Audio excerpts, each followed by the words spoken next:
5 to 1, baby. 1 in 5. No one here gets out alive now. All right, welcome back to 5 to 1 podcast. I am your host, Audie. Thank you for tuning in. Thank you for supporting me. I am now found on Spotify, Castbox, Apple Podcast, Anchor. I have a promo video that's out there that's going to be dropping soon, and it gives you all the outlets that I'm going to be on. But I really appreciate the support. Really appreciate my listeners. Now, if you tuned into last episode, it was an hour and 59 minutes long. It was because I had a special guest, B.A. Lewandowski. He talked about his experiences in the movie industry, how, as being an editor, producer, writer, and a director of movies. Two of my favorite ones, Skeletons in the Closet and High on the Hog. But anyway, it was rather long. I'm sorry. I know it's hard to listen to someone or two people talk for an hour and 59 minutes, but it's something that you can listen for, the first half and then go back later and listen to it again. So I highly suggest you head over there and listen to it. Some really good content, really good episode.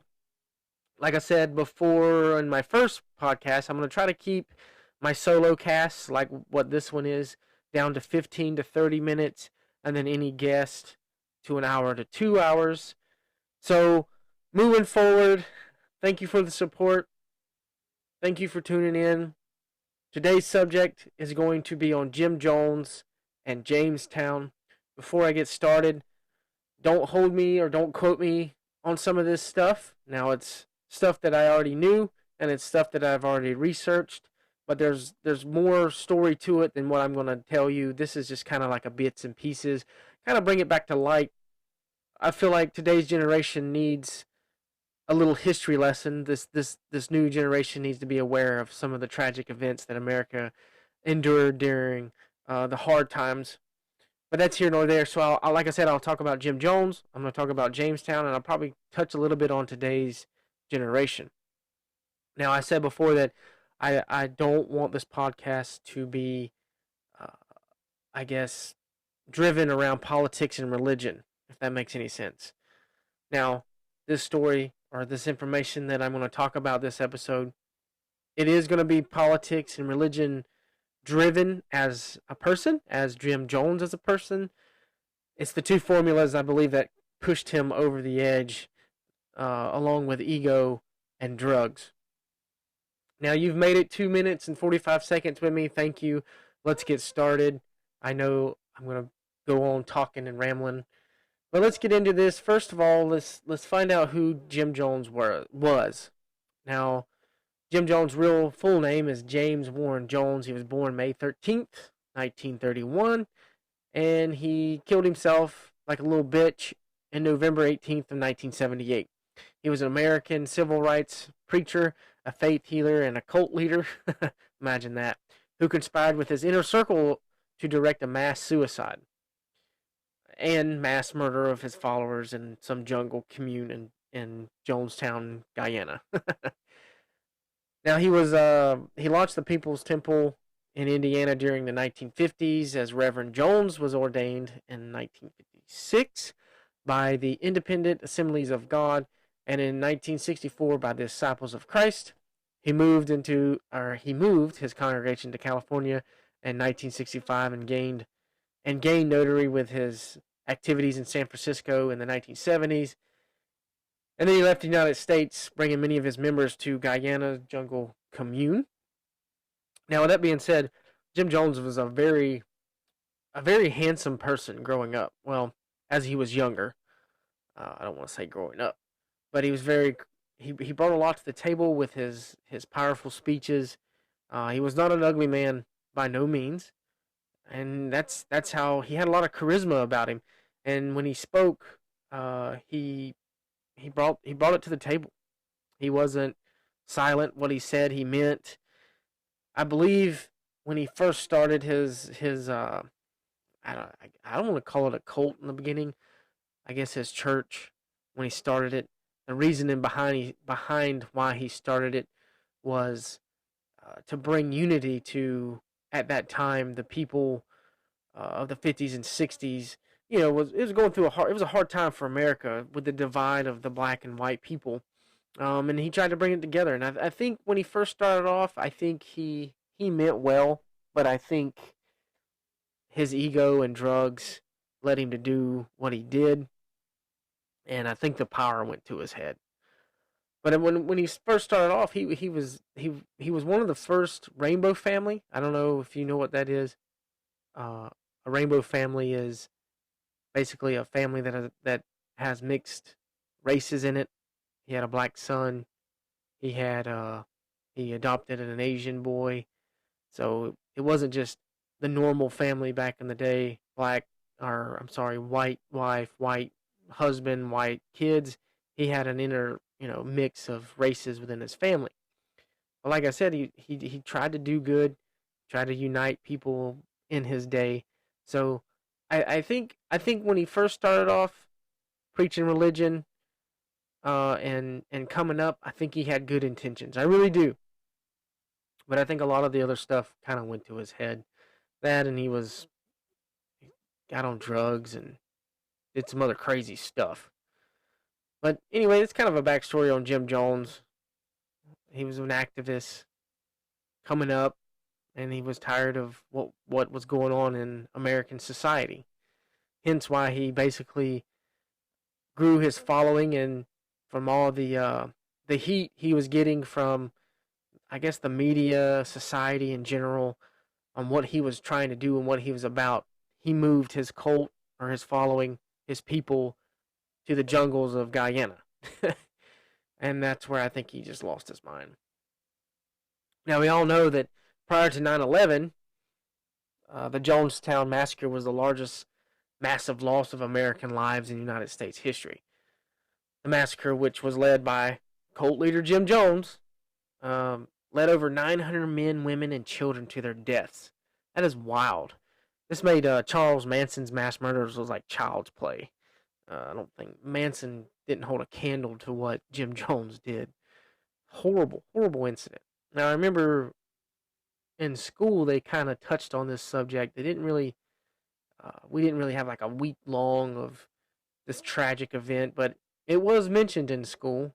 I do remember it. I remember the tragic event, Jonestown, and basically the basics on what happened. I do give my generation at that time credit on that they were actually teaching us things like that in school and not worried about other things. And I'll touch on that later when I start getting into the new generation. But anyway, the massacre became more known for being the source of the phrase "drink the Kool-Aid" due to the use of cyanide-laced Kool-Aid that was used to kill off cult members. It also became known as a warning of what could happen when you join a cult. So don't join a cult and drink the Kool-Aid. And with that being said, I do plan on doing a podcast episode on Heaven's Gate, another cult following. Not so much religion. Well, it was religion driven, but it was out there. That's another episode. I'll get into that later. But don't join a cult and don't drink the Kool-Aid. That's what I always say. uh, Most people who have read the true crime books about Jim Jones believe that they know all the facts about James or Jonestown, but there's always more to the story than what the people know. Like I said in this podcast, this is just stuff that I've researched and learned. A lot of it, don't quote me to it because it could be different sources that say different things, but this is my perspective. This is my outlook and my research episode. But there are some of the scarier facts about this tragedy that most people do not know, and there's a lot of other crazy facts about this. Now we all know, to kind of touch back on Jim Jones himself. He grew up in Indiana. I'm trying to think of the name. I'm trying to think of the name of the people. What was the name of that town? But anyway, he grew up in Indiana. It'll come back to me. I'll remember that town's name in a minute. He grew up in Indiana. His father was a World War One veteran, so he grew up in some hard times, especially with the economic depression and stuff like that happening in like the 30s, the 40s, all the way up to the 50s, and a little bit in the 60s too. It was hard for him and his family, I guess, and he wanted to make a difference, and I believe that's what tried to drive him into uniting the black and white community. Which, like I said before, I think he had all good intentions, but I just feel like the drugs and uh, and the ego, the power trip went to his head. That's what I think. And he was all about human rights, and just joining people together. I think I think had he have stayed in the United States, I don't think he would have done what he did. But that's my opinion. I think he got out to the jungle and lost his shit. That and the drugs. But anyway, we'll talk more on the People's Temple. Um, the People's Temple was actually a very highly regarded progressive church. A lot of people want to believe that cults are always extreme right wing churches or that they were fringed movements, but this is not true, and Jim Jones' church proved it. The People's Temple was as it was called, the People's Temple, and was known for being very progressive in its views and for having well over 2,000 members when it was stationed in the United States. Prior to the massacre, the People's Temple had a lot of friends in high society. These included local politicians, ministers, and a number of businessmen and even government employees. No one would have guessed they would have become one of the most sadistic cults of the 20th century. You know, that is wild if you think about it. You know, you go into this church on Sunday, and the next thing you know, you've done moved your family in a jungle, and then you're drinking Kool-Aid. It's kind of wild. Through California, it was known for the New Age cults at the time of the People's Temple. Jim Jones was not a cult leader of that breed. No, the People's Temple was strictly Pentecostal with with an evilistic like twist to it. It's wild. Jim Jones had several sons. I believe he actually had a biological son, one of the ones that he didn't uh, adopt. I believe his name was Stephen Jones, and he was one of the many children that was fathered by Jim Jones. He openly admitted that his father was sick and in fact regularly argued with his father when he was alive. Now, I know there's a documentary on that. You can find that on YouTube somewhere about him talking about his father and how crazy his father was. Now, don't with that being said, now Jim Jones was not the only crazy person in Jonestown. Now, his leaders, I guess you could say, were just as crazy as he was and would follow and do anything he said. But they were also just as crazy. Um, can't blame it all on him, but he didn't do it by himself, I guess is what I'm trying to say. But anyway, when Jim Jones ordered the mass execution of his followers, I believe his son escaped by driving off, claiming to look for others. Oddly enough, Stephen Jones believed that the women close to Jim Jones were also partially responsible for the death tolls as well, meaning that they were holding children down and forcefully putting this cyanide poisoning into them at the time that he ordered everybody to drink the Kool-Aid. Because there was a lot of people that not all people went willingly. They were held down. The kids that were injected with it. It's a very, very sadistic and sad story, especially when it involves children. And I have a soft spot for kids. And just knowing there was over 200 something children killed that day blows my mind. It blew Jim Jones' mind too when he shot himself in the head. Good for him. He's such a coward. He should have drank the Kool-Aid too. But anyway, like I said, not all the people were willing to go.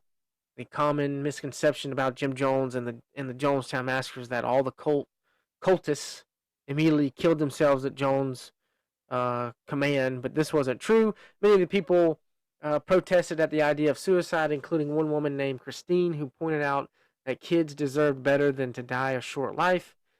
She and others were shouted down onto eventually as well, and the cult's devout followers were both killers and the killed in many of the situations.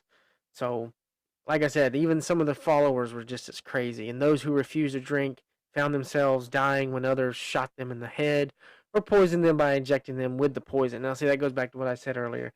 the ones that willingly didn't want to die were killed off by a bullet or held down like the children were. Those were those who were found still to have a heartbeat were shot by members who went around with stethoscopes. Stethoscopes. Only one person in the camp survived the massacre, and she survived by hiding under her bed. Now a lot also fled into the woods at the time that the poison drinking was ordered, and I believe they later found them alive. But one that actually survived the massacre on ground at the temple, I guess you could say, was hiding under her bed. Good for her. I don't know if she's still alive today, but I would like to sit down with her and talk to her. I think that would be a crazy conversation.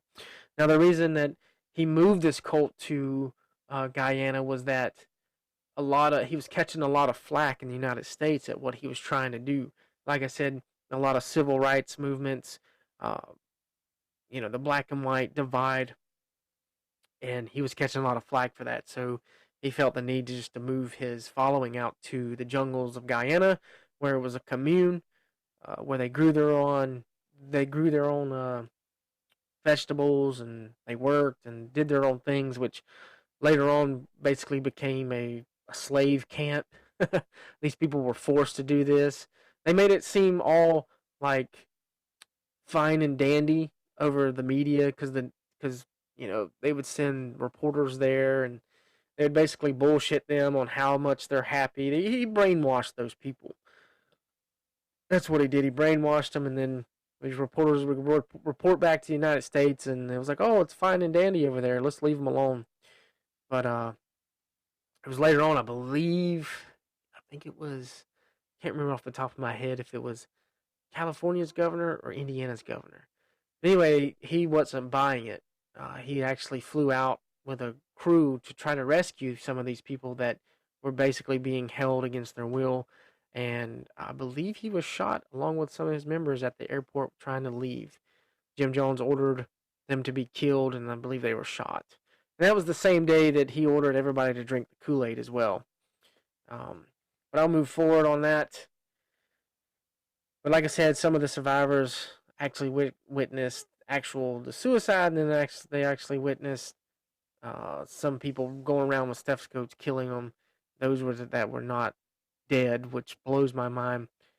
Uh, all survivors who actually witnessed the entire mass suicide explained that the first person who died weren't adults, but were children. Jim Jones told the mothers to kill the children first. That's wild. How can you be a disciple, a well-known, proclaimed disciple of God?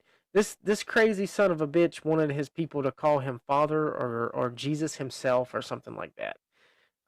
Blows my mind, and that's where I think he lost connection with his faith. Is once he moved them all out there and power tripping and the drugs. I think he disconnected from Jesus himself and lost his mind. I felt like he was God himself, and I think that's what went to his head as well. And I think that's what it drove him to do what he did. But I believe he did it because if he couldn't have it his way, then no one could have it. You know what I mean? I think that's what he did.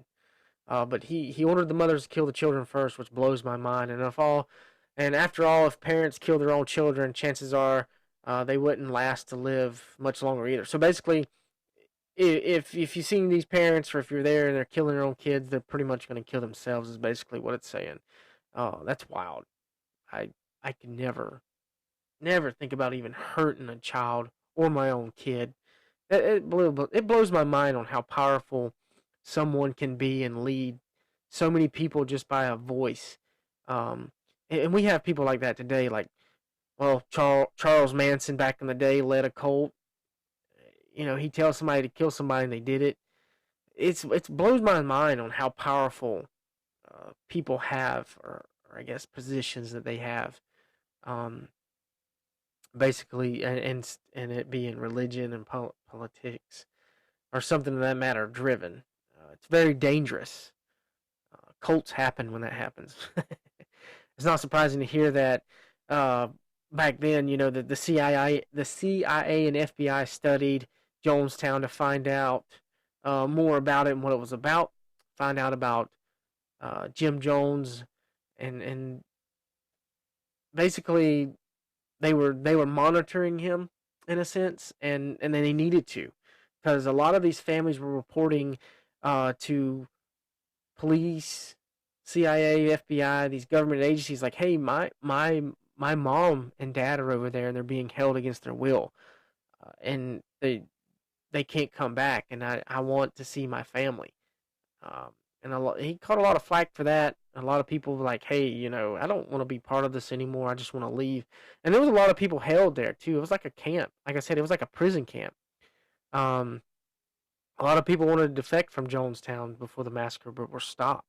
They wanted to leave, but he wouldn't let them. It's wild.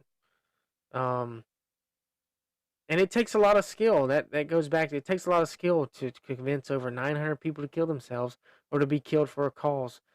That kind of skill could be weaponized by groups like the FBI or CIA. So that's what I was talking about earlier. It blows my mind on how can you tell 900 people, hey, drink this and you're gonna kill yourself, and they freaking do it. It's wild. I, freaking wild. And that's crazy. A lot of people wanted to leave Jonestown but were stopped. Part of the reason why people willingly went along with the Jim Jones whims was because they really had no choice but to do it. Jonestown's compound was very isolated, and it was very isolated as it could be in the middle of a jungle with no real way to leave safely. So you're stuck, and it was Representatives Leo Ryan was sent by Congress to investigate rumors about Jonestown citizens trying to leave the compound, hearing rumors of people trying to defect from the remote jungle community. Jones began to install serious repercussions for anyone that stepped out of line. Ryan himself counted 15 people who wanted to defect and brought them along with him to a plane back to America. Jones sent people to ambush him, which ended with a skirmish and left Representative Ryan and several news crew members and one defector dead. A lot of the facts about Jonestown don't fully add up. No matter how you look at them, the official death toll claims to be 900 perished in the massacre, but only 400 bodies were retrieved. 500 bodies were never found, even though they were counted among the dead. So I'm imagining keeping up with 900 bodies, and that's another thing. Who's to say they were, animals or people within that area?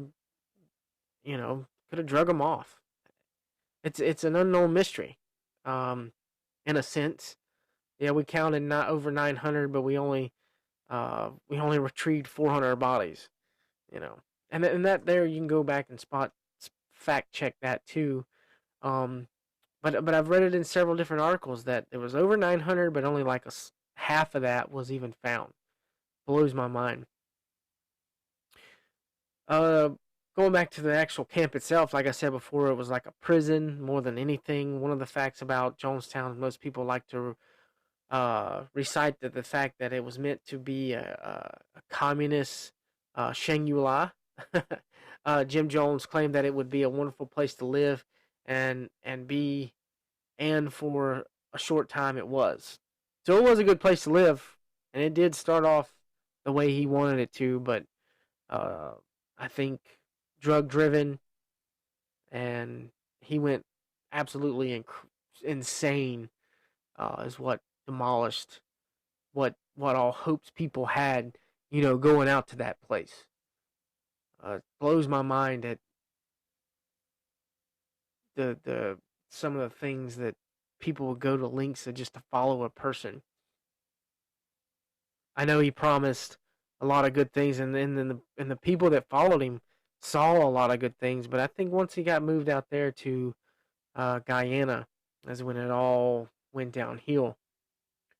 Now I know Jim Jones, he was a power stricken. He was all about power.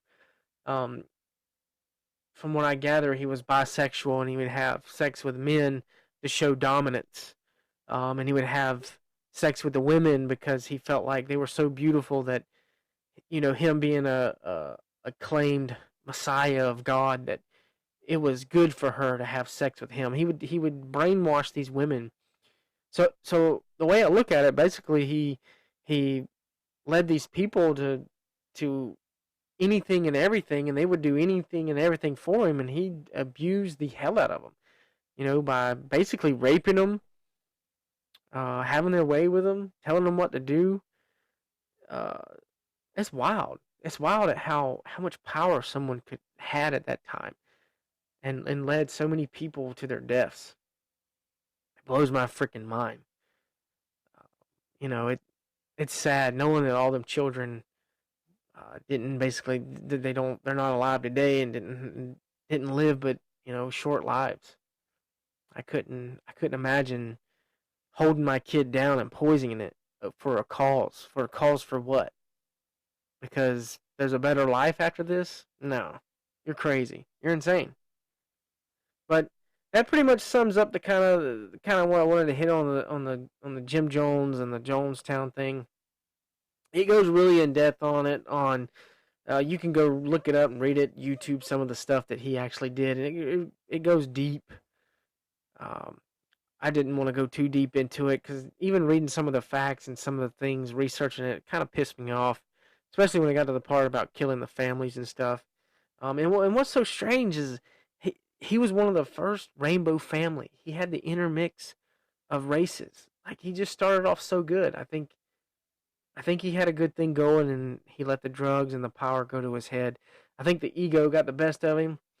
That little bitch ass couldn't even drink the Kool-Aid like everybody else. He had to shoot himself in the head. Which, do as I say, not as I do, I guess. Um, don't join a cult and don't drink the Kool-Aid. But anyway, that's it on the Jim Jones and Jonestown. I figured I'd hit a little bit on it. I'll move on to the next little subject while I got you. It's about 28 minutes, if not give or take, into this podcast. I just wanted to touch a little bit on today's generation and how some of the things I feel like today's generation is lacking on life itself. I believe a lot of problems that's wrong with today's generation is cell phones, social media. Social media being the worst one of them all, and of course, the internet at the palm of your hand. Uh, Today's generation would rather film a fight than help, if that makes any sense. You see so like this world star shit.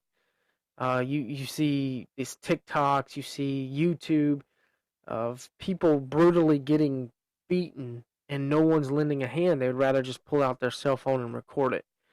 That's today's generation.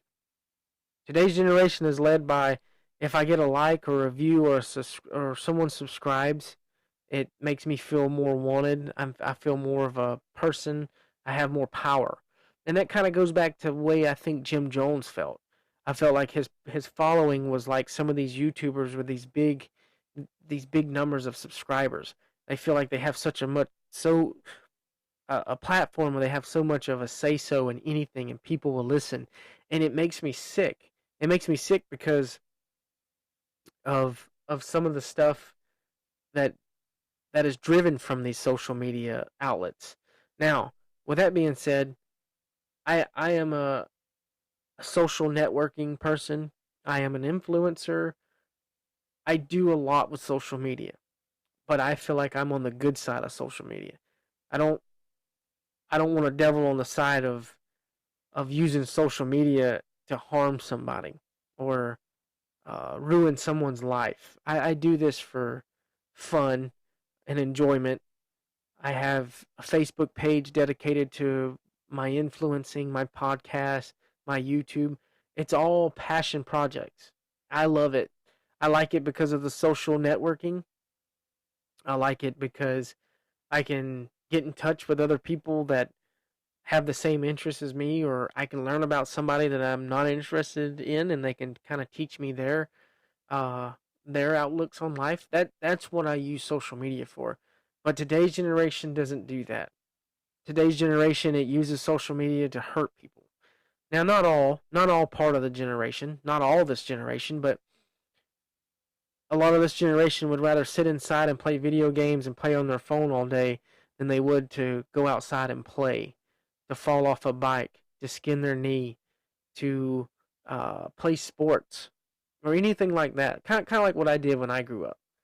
Uh, I was I was upset when I had to go inside to eat lunch, dinner, because that means I had to go inside. I had to stop what I was doing outside to go inside. I remember as a kid that used to piss me off. I used to try my best to get out of eating. True story. I used to ride my bike all over town. I used to have fun. I would play that whole expression, play until the streetlights come on. That was a thing. That was real. And that's what I was told. Hey, when the streetlights come on, your ass better be at this door or in this house. Yes, ma'am. But anything after that or before that was fair game. And then that's how I grew up. I didn't grow up glued to a television. I didn't grow up glued to a cell phone. I didn't, like, if I had a problem with somebody at school or someone talking shit about me, I confronted them. I didn't blast them on social media. I didn't call them out on social media. And I didn't record fights. I either helped if it was something crazy. If it was one of my buddies, I'm joining. I'm not going to pull my phone out. You know, a lot of that is driven this generation into it being soft. Uh, Being in the army, I work in operations, and I see a lot of the new generation coming through, and they're coddled. You know, all these kids having all these medical issues because they were coddled. You know, fractures in their hips. You know, like change in their environment as far as their mental state because they go from being under mommy and daddy's titty to real life and they can't handle the change. And that's sad. I was I was happy to leave the house at 18. I was ready. I was like, get me out of here. Love my mom, love my stepdad, but I need to flourish and spread my wings. That was my outlook. And that's the difference in the generations, and it's always going to change. I'm sure someone was bitching about the generation 20 years ago, you know, but I feel like social media and a lot of other negative outlets, a lot of the media uh, outlets are being abused and taken the wrong way. Facebook, Facebook will ruin marriages, ruin relationships, but also Facebook it will join relationships, and there's also marriages out of Facebook. You know, I met the love of my life on a Facebook page, or I'm gonna blast my dirty laundry, my dirty cheating husband or wife. I'm gonna blast all the text messages. I'm gonna let people see this, and I see those, and I just cringe. Like I'm like, be an adult, keep your dirty laundry to yourself, respect that person that just broke your heart, because you never know what's going to be the outcome. But you know, once that bullet is fired, it's hard to retract and hard to build and uh, recover from, especially over social media.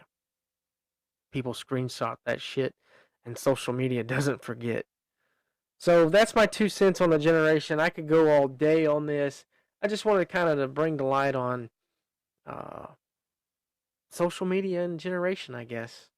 I like to use mine as a positive, so y'all can hear my sweet voice give you eargasms. That's it. That's all I have. Thank you for tuning in. I'm gonna try to post a podcast every Monday night. I got a promo video I'm gonna be dropping. It's gonna give you all the outlets that I'm on. I believe it's Castbox, Apple Podcasts, Spotify, Anchor, and Google Podcast. So you can look me up on there. Just type in audie-marsh 5 to 1 podcast channel. You'll see my audie-marsh productions symbol, or you'll see 5 to 1 the podcast auditor. But that's all I have. Thank you for joining. Thank you for tuning in. I really hope you like this content, and I will be announcing my next episode probably throughout the week. I don't know what I'm gonna do it on yet. I had planned. I had a special guest that was supposed to be coming on, but he's busy. He's a busy person, so I'm gonna see what I can do. If not, then you're just gonna hear me do another solo cast. That's all I have. Thank you for tuning in. I am Audie. This is 5 to 1 podcast, and I'm out. The world, the kingdom, suffereth violence, and the violence shall take it by force. If we can't live in peace, then let's die in peace. We're all ready to go.